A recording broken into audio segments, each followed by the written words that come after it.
Olá, meus queridos alunos, tudo bom com vocês? Espero muito, muito, muito que sim. Hoje, ao dar início às nossas aulas de música, nós vamos começar com um novo período musical. Nós já falamos da música no período barroco e falamos da música no período clássico. E agora nós vamos começar a falar sobre a música no período romântico. E quando a gente fala de romantismo, o que vem na nossa cabeça? A gente lembra logo do sentimento de um homem por uma mulher e vice-versa, né?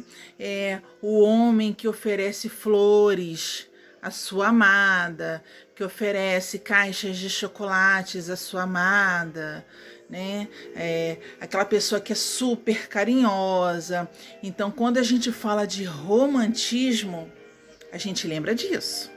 Só que quando a gente fala de música lá no período romântico, é um pouco diferente.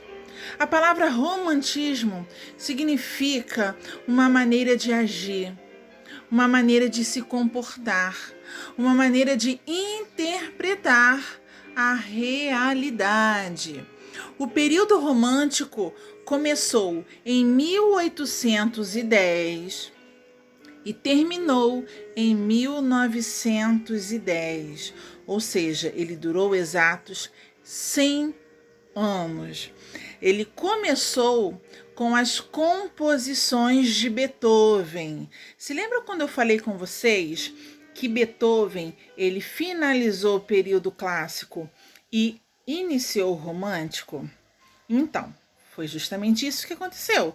Beethoven, com suas ideias inovadoras, ele deu o pontapé inicial para que acontecesse a modificação no que diz respeito à escrita musical e no que diz respeito às composições musicais, tá?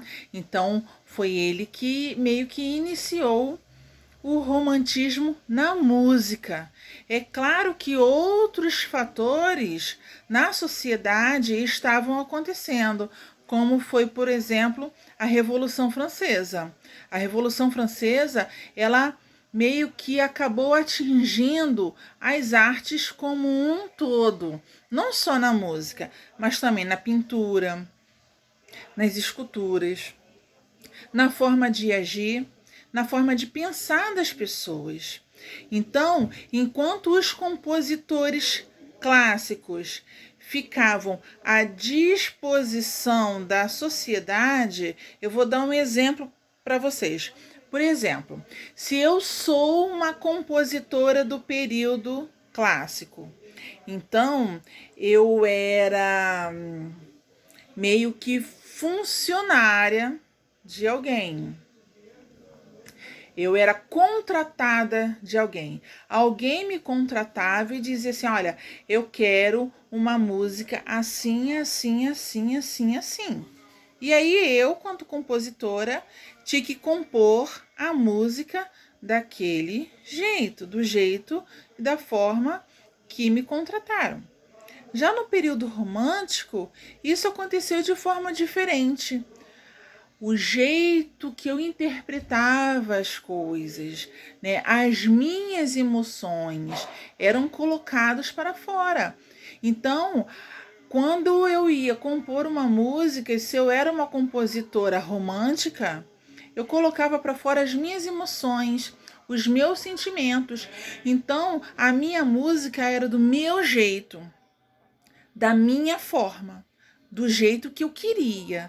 Eu não estava mais ligada a ninguém. Eu era uma espécie de musicista autônoma, tá? Então os compositores românticos, eles eram autônomos. Ou a pessoa contratava a música do jeito que eu fiz, ou então não contratava. Tá certo? Então, como uma característica marcante desse período são as emoções. A emoção era muito mais importante do que a razão, tá?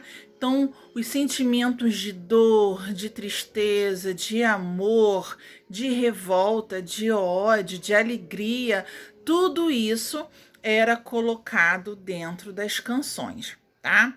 Uma outra coisa que também marcou de forma muito importante era a questão da cultura, do folclore de cada país.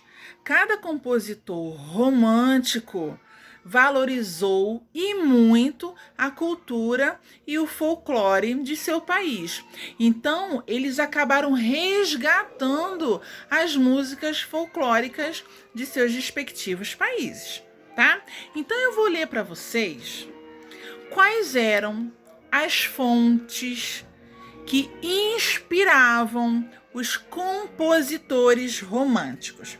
Então eu citei aqui Terras Exóticas e o Passado Distante, Os Sonhos, A Noite e o Luar, Os Rios, Os Lagos e as Florestas, As Tristezas do Amor, Lendas e Contos de Fadas, Mistério, a magia e o sobrenatural.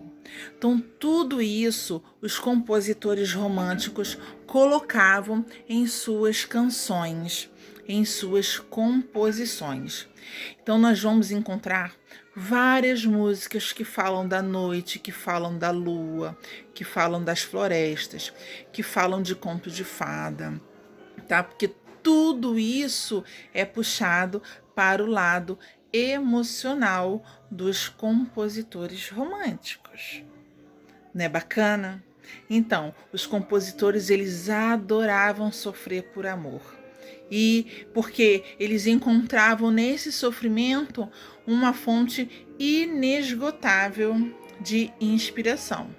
Então, nós vamos falar um pouquinho, né, desses compositores românticos, o próprio Beethoven, Chopin, Liszt, Mendelssohn. Então a gente vai falar sobre um pouquinho de cada desses compositores enquanto a gente estiver falando da música do período romântico, tá certo? Pessoal, tudo isso que eu estou falando, vocês vão estar recebendo junto com esse vídeo aqui, uma apostila, tá bom? Aí essa apostila vocês podem ou imprimir e colar no caderno de música de vocês, ou então copiar no caderno, tá bom? Que isso aí já é conteúdo novo, tá bom? E aí vai cair nas nossas próximas avaliações.